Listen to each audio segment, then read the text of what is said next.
कहते हैं अंग्रेजों का सूरज डूबने के पीछे सबसे बड़ा कारण भारत का उनके हाथ से निकल जाना था। लेकिन सच बात यह है कि ब्रिटेन का वर्चस्व अचानक खत्म नहीं हुआ। 1956 तक ब्रिटेन दुनिया की महाशक्ति था।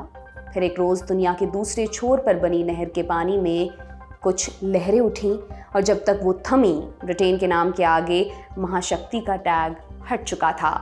साल 1956 मिस्र के राष्ट्रपति ने सुएज नहर, जो अब तक ब्रिटेन के कंट्रोल में थी, उसके राष्ट्रीयकरण का ऐलान कर दिया। इस नहर में फ्रांस और इजराइल के भी स्टेक थे, इसलिए तीनों देशों ने मिलकर मिस्र पर हमला कर दिया। इस घटना को सुएज संकट के नाम से जाना जाता है। आज आपको सुनाएंगे इस घटना से जुड़ा एक दिलचस्प किस्सा जिसका संबंध भारत से है। जानेंगे कैसे भारतीय राजदूत ने मिस्र के राष्ट्रपति की जान बचाई और पीएम नेहरू ने इस संकट में क्या रोल निभाया। नमस्कार, मेरा नाम दिव्यांशी सुमराव है। आप देख रहे हैं ऐतिहासिक किस्सों कहानियों से जुड़ा रोजाना का हमारा कार्यक्रम तारीख।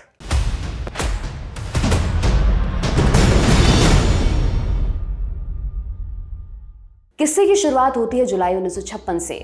यूरोप के देश क्रोएशिया के रजूनी द्वीप पर एक हाई प्रोफाइल मीटिंग हो रही थी, जिसमें शामिल थे 3 लोग: यूगोस्लाविया के राष्ट्रपति जोसेफ टीटो, मिस्र के राष्ट्रपति गमाल अब्देल नासेर और भारत के प्रधानमंत्री जवाहरलाल नेहरू। मीटिंग के दौरान नासेर के सहायक ने उनके हाथ में कागज का टुकड़ा थमाया, जिसे पढ़कर नासेर की त्योरियां चढ़ गईं। मौके पर तो उन्होंने कुछ नहीं कहा, लेकिन वापसी की प्लेन यात्रा में उन्होंने ये नोट नेहरू को दिखाया। नोट में झटका देने वाली खबर थी। नासेर नील नदी पर एक बांध बनवा रहे थे, जिसका फंड वर्ल्ड बैंक से मिलने वाला था। खबर ये थी कि अमेरिका ने अचानक उस फंड पर रोक लगा दी थी। अब एक बात को यहाँ पर नोट करिएगा, हर साल करोड़ों का व्यापार करने वाली सुएज नहर मिस्र की सीमा में आती है, लेकिन 1956 तक मिस्र को इस रकम का एक ढेला तक नहीं मिलता था। इस पर ब्रिटिश और फ्रेंच मालिकाना हक वाली कंपनी का कंट्रोल था। 1956 में राष्ट्रपति बनने के बाद नासेर ने देश की तरक्की के लिए नए प्रोजेक्ट्स की शुरुआत की, जिनमें से एक वो बांध भी था जिसके लिए जरूरी फंड पर अमेरिका ने रोक लगा दी थी। अमेरिका नासेर और सोवियत संघ के बीच बढ़ती नजदीकियों से चिढ़ा हुआ था। नासेर को हालांकि इससे कोई फर्क नहीं पड़ता था, वो खुद को गुट निरपेक्ष धड़े का हिस्सा मानते थे। बहरहाल फंड रोके जाने की खबर से नासेर बहुत नाराज हुए। उनके साथ मौजूद नेहरू भी स्थिति की गंभीरता को समझ रहे थे। उन्हें इस बात की चिंता थी कि आवेश में आकर नासेर कोई बड़ा कदम ना उठा लें। क्या था ये बड़ा कदम, वो कुछ दिन बाद पता चला, नेहरू को भी और पूरी दुनिया को भी। लेकिन उस वक्त नासेर ने नेहरू को भरोसा दिलाया कि उनका अमेरिका से भिड़ने का कोई इरादा नहीं है, बल्कि उन्होंने नेहरू से कहा कि वो अपने कम खर्च वाले कुछ नए प्रोजेक्ट्स पर ध्यान देंगे। नेहरू ने नासेर की इस बात का समर्थन किया और कुछ रोज में बात आई गई हो गई। नासेर अपने देश की राजधानी कायरो और नेहरू दिल्ली लौट गए और इसके बाद कहानी पहुंचती है 26 जुलाई की तारीख पर। शाम के वक्त नेहरू को खबर मिलती है नासेर ने सुएज नहर के राष्ट्रीयकरण की घोषणा कर दी है। एक बड़ी रैली को संबोधित करते हुए नासेर ने कहा, आपकी पुरानी कंपनी वाली सेवाएं समाप्त हुई, अब ये नहर हमारे देश की अमानत हो चुकी है। इसके तुरंत बाद कुछ हथियारबंद लोग सुएज नहर को कंट्रोल करने वाली कंपनी के ऑफिस में घुसे और उसे कब्जे में ले लिया। नेहरू ने जैसे ही खबर सुनी, वो हक्के बक्के रह गए, क्योंकि इस खबर का मतलब था ब्रिटेन और फ्रांस का इजिप्ट से युद्ध। आपके मन में सवाल उठ सकता है, अगर नहर मिस्र में है तो वो जो चाहे करे, इसमें युद्ध की बात कहां से आ गई।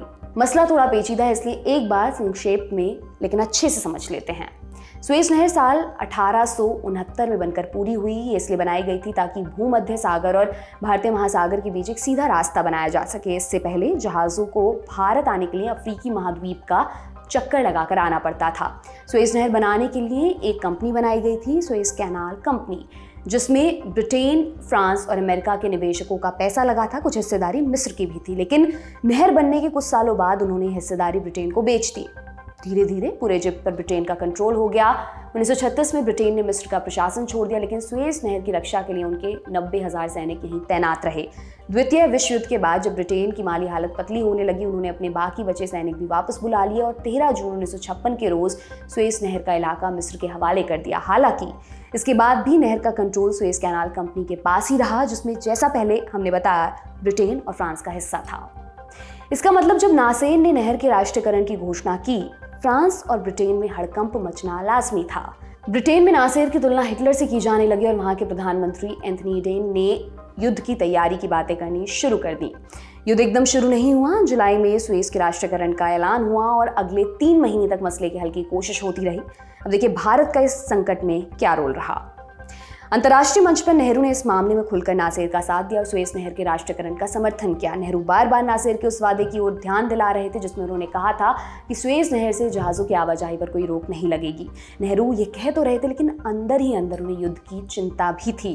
वो इस तनाव को सशस्त्र संघर्ष में तब्दील होने से रोकना चाहते थे। यूएन भी इसी कोशिश में था, इसलिए जुलाई से लेकर अगले कई महीनों तक कई मीटिंग्स का दौर चला। अक्टूबर तक हालात ऐसे बन गए कि लगने लगा चीजें ठीक हो जाएंगी, लेकिन फिर एक रोज अचानक से इजिप्ट पर हमला हो गया। दरअसल जब शांति वार्ता चल रही थी उसी दौरान इजराइल, ब्रिटेन और फ्रांस के नेताओं के बीच एक खुफिया मुलाकात हुई जिसमें तय हुआ कि तीनों देश मिलकर इजिप्ट पर हमला करेंगे। इसके लिए एक चालू तरकीब खोजी गई। तय हुआ पहले इजराइल हमला करेगा, मिस्र इसका जवाब देगा और युद्ध रोकने के बहाने ब्रिटेन और फ्रांस की सेनाएं पहुंच जाएंगी। इस तरीके से तीनों देशों ने मिस्र पर हमला कर दिया। एंथनी एडेन कोन की खुफिया एजेंसी MI5 ने सूचना दी थी कि जनता में नासिर के खिलाफ गुस्सा है। उन्हें लगा था हमला होते ही जनता नासिर के खिलाफ विद्रोह कर देगी, लेकिन ऐसा नहीं हुआ। नासिर ने ऐलान किया हम खून के आखिरी बूंद तक लड़ेंगे और पूरा इजिप्ट उनके साथ आ खड़ा हुआ। इस युद्ध के दौरान का एक दिलचस्प किस्सा है जिसका संबंध भारत से है। युद्ध जोरों पर था। एक रोज अचानक राष्ट्रपति नासिर आधी रात अपने घर से निकले और गाड़ी में सवार होकर उस इलाके में पहुंच गए जहां विदेशी राजदूत रहा करते थे। गाड़ी जिस घर के आगे रुकी वो भारतीय राजदूत का घर था। इनका नाम था अली यावर जंग, जिन नासिर नवाब कहकर बुलाते थे। इसका कारण ये कि अली यावर जंग के पिता हैदराबाद के निजाम के यहाँ नौकरी करते थे, जिन्हें ब्रिटिश सरकार से नवाब की उपाधि मिली हुई थी। नासिर के जंग से इस कदर अच्छे ताल्लुकात थे कि अक्सर उन्हें अपनी कैबिनेट मीटिंग में शामिल कर लिया करते थे। बहरहाल उस रोज जब नासिर यावर जंग के आवास पर पहुंचे तो उन्होंने पूरी मिलिट्री पोशाक पहनी हुई थी। कमरे में बैठते ही नासिर ने जंग को बताया कि उन्होंने मोर्चे पर जाने का इरादा कर लिया और अगले ही घंटे वो रवाना हो जाएंगे। देश का राष्ट्रपति युद्ध में गया और कुछ ऐसा वैसा हो गया तो बड़ा संकट आ सकता था। इतनी रात नेहरू को इत्तला करना मुश्किल था। दूसरा, इतनी दूर से नेहरू नासिर का इरादा बदल पाते इसमें भी संशय था। लिहाजा नवाब जंग ने मामला अपने हाथों में लिया और नासिर के पास बैठ गए। उन्होंने पूरी रात नासिर को अपनी बातों में उलझाए रखा और इस बीच सुबह हो गई। इत्तेफाक से उसी सुबह ब्रिटेन और इजरायली फोर्सेस ने युद्ध विराम की घोषणा कर दी। इस युद्ध विराम के पीछे अमेरिका का हाथ था। वहां के राष्ट्रपति आइजनहावर इजराइल और ब्रिटेन से इस बात को लेकर नाराज थे कि उन्हें इसकी कोई जानकारी क्यों नहीं दी गई। दूसरी तरफ सोवियत संघ इजिप्ट के समर्थन में बार बार परमाणु हमले की धमकी दे रहा था। आइजनहावर इससे बचना चाहते थे।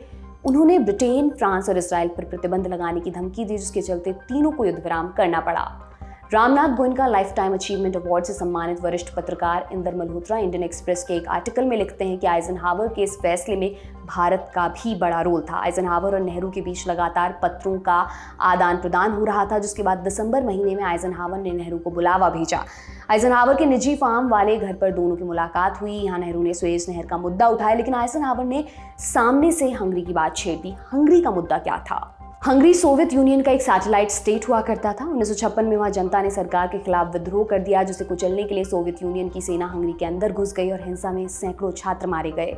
आइजनहावर चाहते थे कि नेहरू सोवियत संघ पर भी वैसा ही नैतिक दबाव डाले जैसा वो इजिप्ट के मसले पर ब्रिटेन पर डाल रहे थे। द आर्ट ऑफ इंटरवेंशन शीर्षक से एक दूसरे आर्टिकल में इंदर मल्होत्रा लिखते हैं, इस मुद्दे पर नेहरू को घर में भी काफी विद्रोह झेलना पड़ रहा था। जयप्रकाश नारायण ने नेहरू को पत्र लिखकर कहा, यदि आप हंगरी के बारे में नहीं बोलते हैं तो आपको एक नए साम्राज्यवाद को उकसाने का दोषी ठहराया जाएगा, जो पुराने से अधिक खतरनाक है क्योंकि इसने क्रांति का नकाब ओढ़ रखा है। इसके बाद यूनेस्को के एक सम्मेलन में नेहरू सोवियत अतिक्रमण का विरोध करते हैं और हंगेरियन लोगों के प्रति हमदर्दी जताते हैं। इसी तर्ज का एक लेटर वो आइजनहावर को भी लिखते हैं, लेकिन मामला सुलझता नहीं। जब यूएन में सोवियत अतिक्रमण के खिलाफ प्रस्ताव पेश होता है, भारतीय डेलीगेशन उसका विरोध करता है, जिसके चलते नेहरू को संसद में भयंकर विरोध का सामना करना पड़ता है। नेहरू सदन में जवाब देकर पूरे मामले का खुलासा करते हैं। नेहरू बताते हैं कि यूएन में जो प्रस्ताव पेश हुआ उसमें यूएन की देखरेख में हंगरी में चुनाव कराने का प्रस्ताव भी शामिल था। यदि भारत इसका समर्थन करता तो कल कश्मीर मुद्दे पर वो फंस सकता था। इंदर मल्होत्रा लिखते हैं, सोवियत यूनियन के राजदूत ने तब नेहरू से मिलकर उन्हें कश्मीर मुद्दे की याद दिलाई थी, जो एक तरह की धमकी थी कि अगर तुमने हंगरी के मुद्दे पर हमारा समर्थन नहीं किया तो कश्मीर पर वो नहीं करेंगे।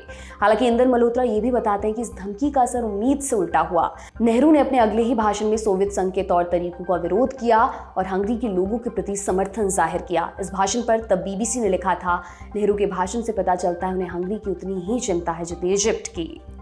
इस सारे डिप्लोमैटिक दावपेच का असर क्या होता है? इजिप्ट में यूएन की सेना भेजी गई। ये किसी देश में यूएन पीस कीपिंग फोर्स की तैनाती का पहला मौका था और इसमें भारतीय सेना की एक टुकड़ी भी शामिल थी। यूएन की निगरानी में इजराइल, फ्रांस और ब्रिटेन तीनों देशों की सेनाओं को बाहर निकलना पड़ा और सुएज नहर पर इजिप्ट का कब्जा बरकरार रहा। आज की तारीख में बस इतना ही। आपके लिए तमाम जानकारी लेकर आए हैं हमारे साथी कमल भट्ट। अब आपसे मुलाकात होगी कल, तब तक के लिए देखते रहिए दी लंदन टॉप। बहुत बहुत शुक्रिया।